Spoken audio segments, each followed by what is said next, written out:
John chapter 4, 'yan po.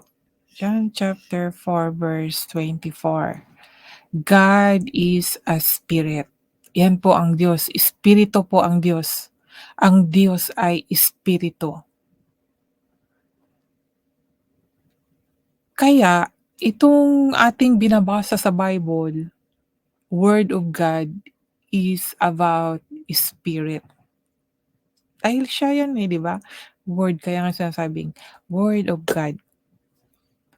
Kaya 'pag tayo ay naniniwala sa Diyos, sabi dito, "And they that worship Him must worship Him in spirit and in truth."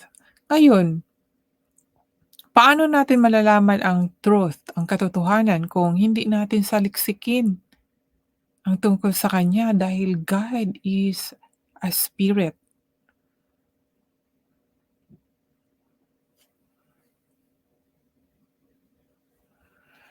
Mga kaibigan, unahin natin saliksikin ang tungkol sa Diyos 'no.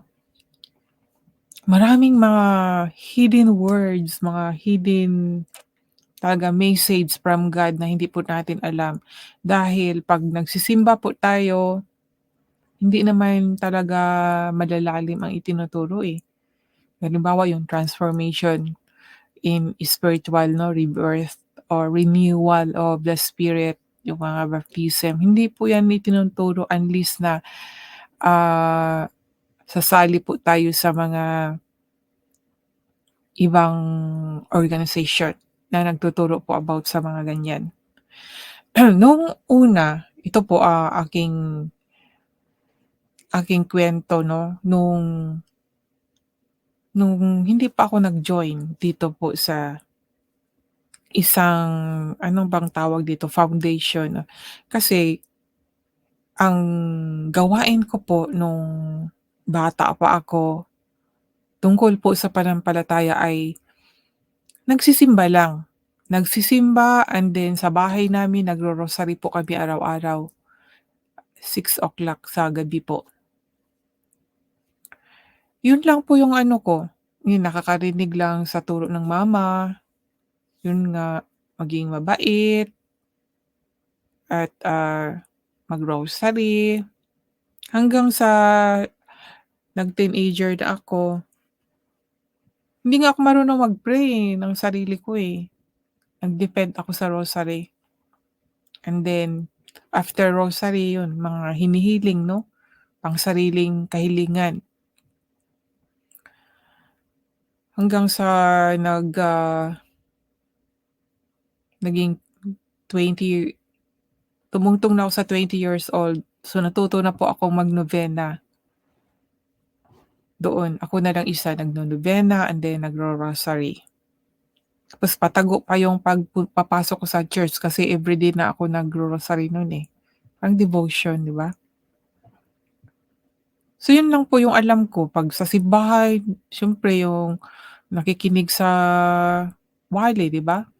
Iba naman ang wali, eh, yung naririnig ko siyempre nagbabasa ng Word of God and then nag, ah,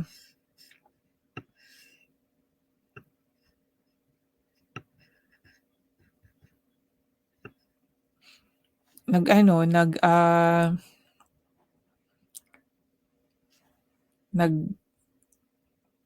nagwali. Minsan yung wali ay bine-base sa mga sense. Yun po yung naunawaan ko. Yung bang siyempre gumagawa siya ng example, eh, 'no, yung mga mabubuting tao para magiging mabuti tayo. Hindi ko nga din alam yang ano, eh, yung nasa mga sinasabi sa Ephesians chapter 2 verse 8 ba yun, yung tungkol sa you will be saved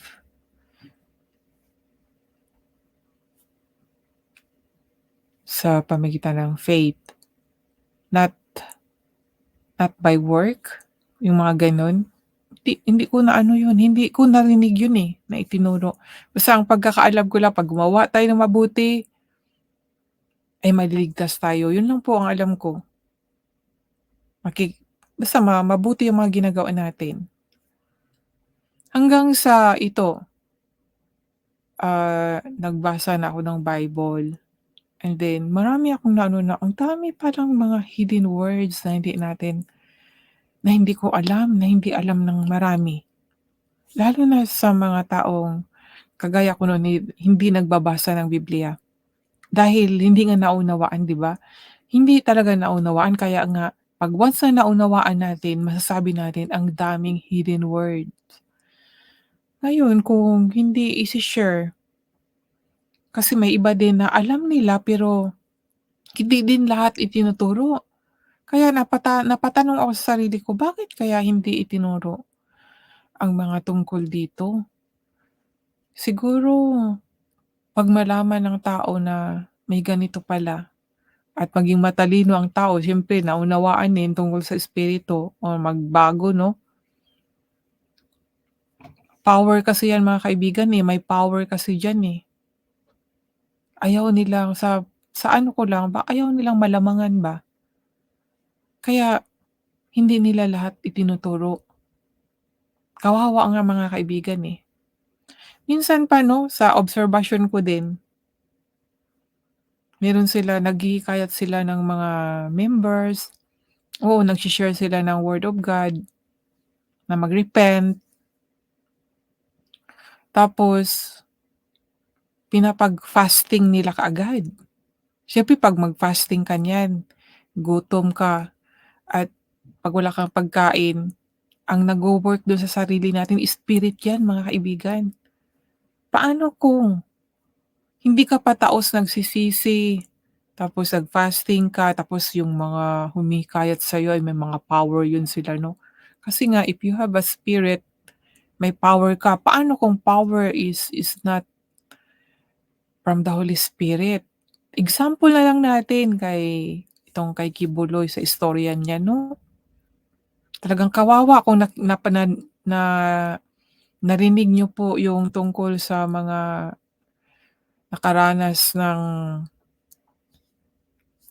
kanyang kingdom 'no, na sinasabi. Parang nakakulong yung mga tao, ta's paglalabas ay something happen. Kaya yun ang nakakadelikado po sa atin na yung wala po tayong alam, ignorante. Kaya ito po, nandito po ako mga kaibigan. Itong naunawaan ko lang po ay aking ibabahagi po 'no, na sana po ay kayo din magbasa, kayo mismo.